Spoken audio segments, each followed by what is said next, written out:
और अब चलिए बढ़ते हैं आगे। बात पप्पू पर बटे हुए समाजवादी पार्टी की। बिहार के पूर्णिया से सांसद हैं पप्पू यादव। घर में घुसकर उन पर हमला हुआ। इस मामले में दिल्ली पुलिस ने एफआईआर दर्ज कर ली है। एक आरोपी को हिरासत में भी लिया गया है। लेकिन पप्पू यादव के भगवा वेश में प्रदर्शन करने पर समाजवादी पार्टी के भीतर मतभेद उभर कर सामने आ गए हैं। आखिर क्यों समाजवादी पार्टी दो धड़ों में बंटती नजर आ रही है, इस प्रदर्शन को लेकर देखिए।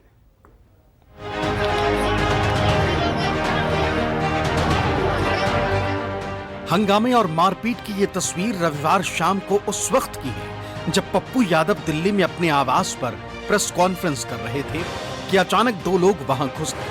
पप्पू यादव ने दावा किया कि हमलावरों ने उन पर चाकू से हमला करने की कोशिश की, लेकिन समर्थकों ने उन्हें पकड़ लिया और जमकर पीटा। पप्पू यादव की शिकायत पर दिल्ली पुलिस ने बीएनएस की कई धाराओं में केस दर्ज किया और एक आरोपी सुमित को हिरासत में लिया, जबकि दूसरे आरोपी हैप्पी की तलाश की जा रही है। शुरुआती जांच में सामने आया है कि आरोपी सुमित गाजियाबाद में स्क्रैप का कारोबार करता है। वो अपने साथी हैप्पी के साथ कार ठीक कराने के लिए दिल्ली आया। इसके बाद दोनों ने गूगल पर सर्च कर पप्पू यादव के आवास का पता लगाया और वहां पहुंच गए। निर्दलीय सांसद पप्पू यादव के ऊपर हमले का प्रयास या कहा जाए चप्पल फेंकने के मामले में दिल्ली पुलिस ने आरोपी सुमित को हिरासत में लिया। इस वक्त मेरी मौजूदगी तिलक मार्ग थाने के बाहर है, जहां आरोपी सुमित से पूछताछ की जा रही है। और जिस तरीके का पूरा घटनाक्रम रहा है, बताया जा रहा है कि सुमित अपने दोस्त हैप्पी के साथ क्रेटा गाड़ी से पप्पू यादव के यहाँ पहुँचे थे और बताया जा रहा है कि उनसे मिलना वो चाहते थे। और मिलने के साथ जब उन्होंने देखा, अंदर गए, ये देखा भी गया कि वो जिस तरीके का वार्तालाप उनसे किया जा रहा था, यानी सनातन का अपमान, साधु संतों का अपमान और जो संसद का प्रकरण रहा, उस बात को लेकर वो नाराज़ थे खासा। और वही बात को लेकर उन्होंने चप्पल फेंकने की कोशिश की। हालांकि ये आरोप लगे कि वो चक्कू भी अपने साथ हथियार लेके आए थे। हालांकि पुलिस इस पूरे मामले में सीक्वेंस ऑफ इवेंट को खंगाल रही है, समझने की कोशिश कर रही है। तमाम बयान लिए जा रहे हैं क्योंकि आरोपी सुमित जो है गाजियाबाद का, हालांकि कहा जा रहा है कि वो स्क्रैप का काम करता है, जो पूरी तरीके से जानकारी दिल्ली पुलिस जुटा रही है। दूसरी तरफ जो हैप्पी, उसका साथी, जो बताया जा रहा है कि गाड़ी ठीक करने के बहाने से दिल्ली आए थे। हालांकि अलग अलग बयान हैं, उसी सीक्वेंस को पुलिस समझना चाह रही है। पप्पू यादव सोमवार को संसद पहुंचे तो उन्होंने आरोप लगाया कि भगवा वेश में सांकेतिक प्रदर्शन करने पर उन्हें पहले तो लगातार धमकियां मिल रही थी। कहा कि वो डरने वाले नहीं। आप कल से परसों से हमारे घर पर हमला कर रहे हैं, आप हमको धमकी दे रहे हैं जिंदा जला देंगे, तो कौन रोक रहा है आपको? हम तो जा रहे हैं, आ रहे हैं, हम देवघर में थे, जला दीजिए, हम उसकी परवाह नहीं करेंगे। हम सदन की मर्यादा को नहीं लांघते हैं, लक्ष्मण रेखा नहीं लांघते हैं। हमने किसी को गाली नहीं दिया। जो हमला किया है वो बीजेपी का मंडल अध्यक्ष है और वो जोगी जी के साथ फोटो है, डिप्टी सीएम के साथ फोटो है, तो कौन चाहता है मरवा देना?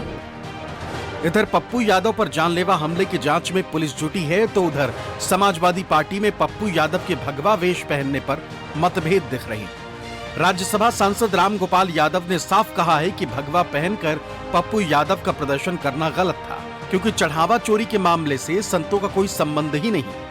वो गलत था, क्योंकि जो राम मंदिर में चोरी हुई है उससे संतों का कोई वास्ता नहीं, तो बेसिकली गलत चीज थी, होना नहीं चाहिए था। राम गोपाल यादव ने जहां पप्पू यादव के प्रदर्शन को गलत बताया है, वहीं अखिलेश यादव उनके समर्थन में दिख रहे हैं। सांसद धर्मेंद्र यादव ने भी उनसे संसद परिसर में मुलाकात की।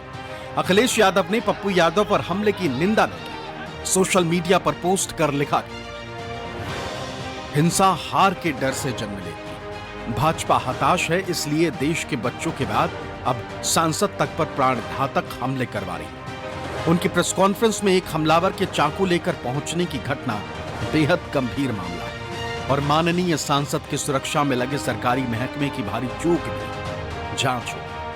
भावना भले उनकी सही हो, लेकिन तरीका बेहतर हो सकता था।